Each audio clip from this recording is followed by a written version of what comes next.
Video کو like کر کے آگے شیئر ضرور کر دینا۔ تو اللہ فرماتا ہے زمین پہ جاؤ اور میرے جو بندے تلاوت کرتے ہیں ان کے منہ پر اپنا منہ رکھ دو اور وہ لذت حاصل کرو۔ یعنی جب کوئی بندہ قرآن کی تلاوت کرتا ہے تو وہ اللہ کے نزدیک کتنا مکرم اور عزت والا ہوتا ہے کہ فرشتے اس کی تلاش میں آتے ہیں اور اس کے منہ پر منہ رکھتے ہیں۔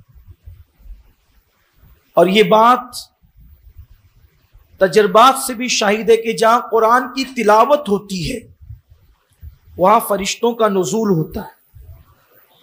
بخاری شریف کی ایک حدیث پاک کا مفہوم ہے کہ صحابی رسول حضرت اسید ابن عزیر رضی اللہ تعالیٰ عنہ، اسید ابن حزیر رضی اللہ تعالیٰ عنہ ایک بار بارگاہ رسالت مآب صلی اللہ علیہ وآلہ وسلم میں آ کر عرض کرتے ہیں، یا رسول اللہ صلی اللہ علیہ وآلہ وسلم میں قرآن کی تلاوت رات میں کر رہا تھا، تو جیسے جیسے میں قرآن کی تلاوت کرتا جاتا ویسے ویسے میرا گھوڑا ہنہنانے لگتا زور سے۔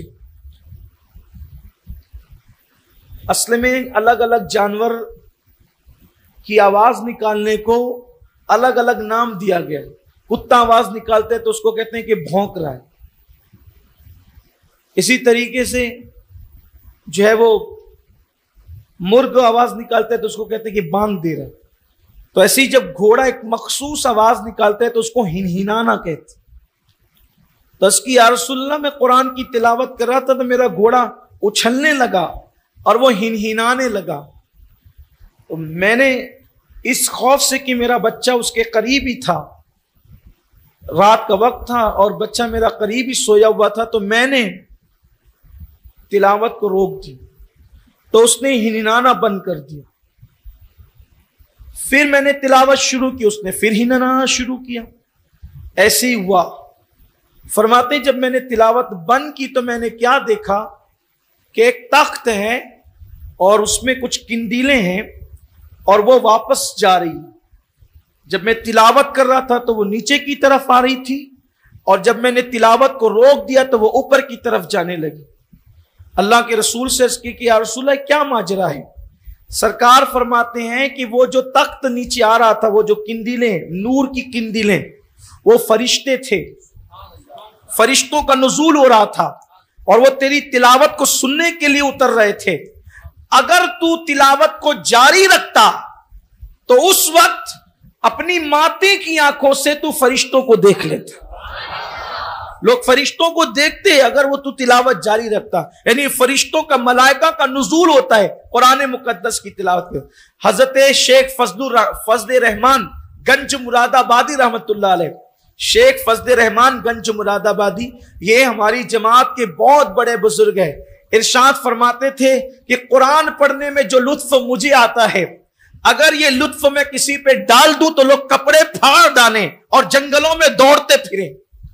قرآن کی لذت جس دن لوگ محسوس کریں تو کپڑے پھاڑ ڈالیں اور لوگ جنگلوں کے اندر پھرتے پھریں، اس لیے کہ قرآن اللہ کا کلام ہے اور قرآن اللہ کا کلام ہے اور قلب مصطفیٰ صلی اللہ علیہ وسلم پر نازل ہوا۔ سب سے بڑی ذات کا کلام سب سے بڑی مخلوق پر یعنی مصطفیٰ جان رحمت کے دل پر نازل ہوا، اور سب سے پہلے قرآن کے الفاظ اگر کسی کی زبان سے نکلے ہیں تو وہ مصطفیٰ جان رحمت صلی اللہ علیہ وآلہ وسلم کی زبان سے نکلے ہیں۔ تو بندہ جس وقت قرآن کی تلاوت کرتا ہے گویا وہ اللہ سے ہم کلامی کا شرف حاصل کرتا ہے۔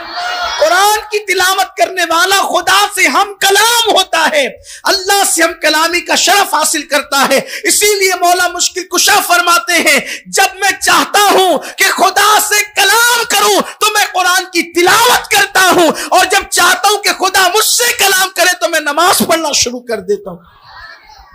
کس قدر بڑی بات ہے یہ، خدا سے ہم کلامی۔ کوئی سوچتا ہے کہ فلاں مجھ سے ٹھہر کر کھڑے ہو کر گفتگو کرے، کوئی مجھ سے ٹھہر کر بات کرے، کوئی مجھ سے بات کرے۔ کتنے نادان ہیں یہ لوگ، دنیا کے انسان، کہ گانے تو گا سکتے ہیں مگر قرآن نہیں پڑھ سکتے، غیبتیں کر سکتے ہیں مگر قرآن پڑھنے کے لیے ٹائم نہیں ہے۔ جبکہ قرآن پڑھنے والا خدا سے ہم کلام ہوتا ہے. اور یہ بات میں نہیں کہہ رہا ہوں، یہ بات تو حدیث مبارکہ میں آئی ہے کہ خدا سے ہم کلام ہونا ہے تو قرآن پڑھ. فرشتوں کو قرآن، ہر فرشتے کو قرآن پڑھنے کی اجازت نہیں ہے، اور ہر مومن سے کہا جاتا ہے کہ پڑھو قرآن.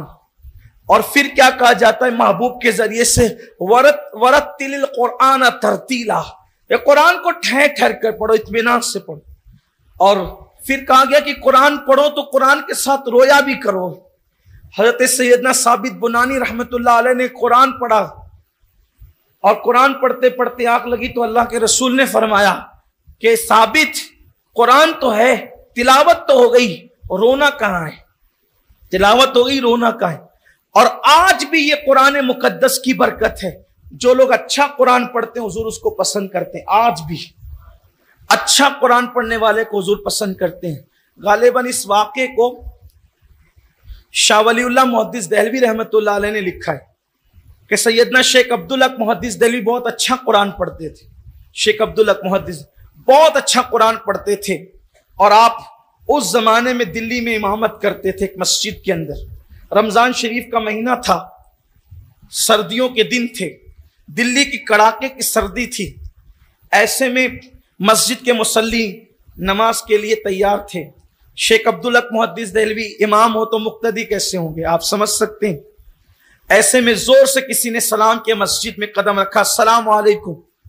مسجد کے سارے مصلیوں نے پلٹ کے وعلیکم السلام کا، اس لیے کہ لوگ یہ معمول نہیں تھا، وہاں یہ معمول نہیں تھا. اس لیے کہ عام طور پہ مسجد میں لوگ ذکر اذکار عبادت میں ہوتے تو آنے والے زور سے سلام نہیں کرتے، کیونکہ لوگ عبادت میں ہوتے. اگر کوئی کسی کو مل جائے تو وہ اپنی آواز میں سلام کر کے معاملہ ادا کر دیتا ہے، سنت ادا کر دیتا ہے. تو لیکن آنے والے نے زور سے سلام کیا، کہا السلام علیکم. تو لوگوں نے پلٹ کر کے دیکھا تو آنے والا بڑا خوبصورت تھا، دبلے پتلے بدن کا آدمی، خوبصورت، بڑا نورانی چہرہ تھا. اس نے اس کی طرف جب سب متوجہ ہوئے تو پوچھا کہ کیا عبدالحق آ گیا؟ کیا عبدالحق آ گیا؟ لوگوں کے چہرے کے رنگ بدل گئے، اس لیے کہ امام تو امام ہوتا ہے. یہ اور بات ہے کہ آج ہماری قوم کو امام کی اہمیت نہیں پتا، لیکن امام تو امام ہوتا ہے. تو لوگوں کے چہرے کے رنگ بدل گئے. تو پوچھا آپ کون ہیں؟ یعنی آپ یہ وہ بھی محقق علی الاطلاق، محقق یعنی جس کی تحقیق پر اہل ہند اس زمانے کے آنکھ بن کے یقین کرتے تھے. ہندوستان میں علم حدیث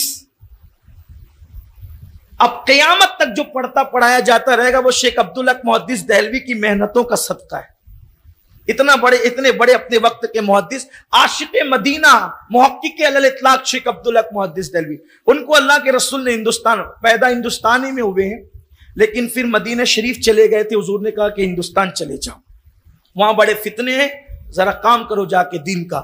انہوں نے یہ کہا تھا کہ یا رسول اللہ آپ کے بغیر نہیں رہ سکتا. تو سرکار نے یہ بھی کہا تھا کہ چلے جاؤ وہاں دین کی حفاظت کرو، یہاں آتے ہو تو مزار دیکھتے ہو، وہاں یاد آئے گی آنکھیں بند کر کے گردن جھکانا، میرا دیدار کر لینا. یہ